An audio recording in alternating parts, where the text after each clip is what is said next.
ready and rolling. Okay. All right, Congressman. I'm not wearing a tie. I guess that's okay, right? No, that's fine.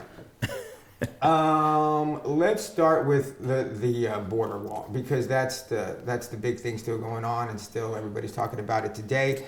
Your thoughts on that? I mean, he campaigned on it, and Right. give him credit to where, if you have to give credit to someone who's going to follow through with what they said they were going to do. Your thoughts on how he's going about it, and saying that it's going to come out of U.S. taxpayer funds to be reimbursed by Mexico at a later date? Well, it sounds pretty absurd to me. I mean, it makes for good campaign rhetoric, but in reality, I mean, I'd like to invite Donald Trump to come down to the border and have a real careful analysis of what it would really take to further secure our border from where it is now. And there's technology that we're using around the world that is much more effective than a mere 4th century wall. For example, we have aerostats that have a 40-mile vision. We could put aerostats across the border, and they would be much more effective than a concrete wall, and at a fraction of a price again. So, I'm for law and order on the border, but doing it in an intelligent and effective way, and be wise with our taxpayer dollars. All right. Is he naive to think that Mexico is going to somehow reimburse it? I talked to Henry Coyote yesterday. He said maybe he's thinking of perhaps raising fees on visas, raising tariffs, maybe asking for reimbursement of foreign aid monies that we have given to Mexico over the past 5 years. Getting creative, so to speak, and then saying, look, Mexico paid us back. Those are all possible ideas that he can try to implement, but I can assure you, very likely, there'll be a response and some retaliation of a tax or a counter increase in price for visas to Americans. I mean, usually that's the way it's been when we've had an issue on the border or diplomatically across with Mexico or any other country. There's usually some type of response to that. So we need to be very careful and analyze that, how it affects us, how it affects our region, and certainly how it affects Texas. They're our largest trading partner for the state of Texas. And as you know, they've brought vast prosperity to our region and to our state. I'm tough on border security. I want to continue to be tough, but we need to be very careful and be intelligent as we move forward on this analysis.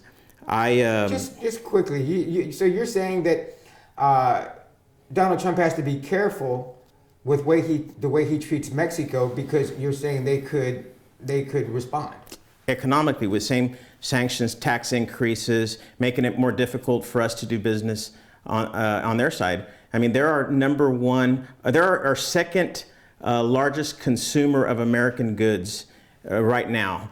And at the rate they're going, in the next 5 to 6 years, they'll be our first number one consumer of American products. And another interesting factor is, for example, the imports that we get from Mexico. There's an average of 40-cent American content in those products. So we're more or less getting 40 cents on the dollar on Mexican imports. If you compare that to China, where we only get 4 cents to every dollar in American content and 4 cents in return. So they're a good trading partner. They're a very good trading partner. But you're saying if this keeps up, they won't be? Well, I'm just saying this complicates our relationship, and we need to be smart about it. Talk to our diplomatic experts that should also be assisting the president going forward and making these decisions. Talk at top levels with a level head and common sense on how we can reach ideas that benefit both of us. Mm-hmm. For example, I've been on the Hill suggesting us engage the government of Mexico to try to secure their southern border, which seems to be very porous. Right now we have Mexican nationals going back to Mexico at a higher rate than we have them coming into our country, as you well know.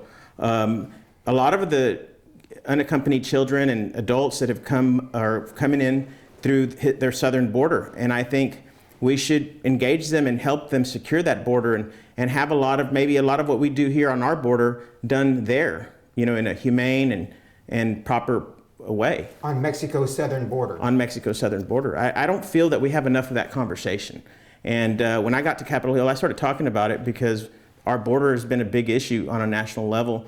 So I started talking to folks saying, hey, why don't we go down there and see why it's so porous and they're coming across. How can we help them there? You know, and also with, you know, a taxpayer in mind of, we could probably do a lot down there at a fraction of the price of what we're spending on government resources trying to stop the problem when it finally arrives to us.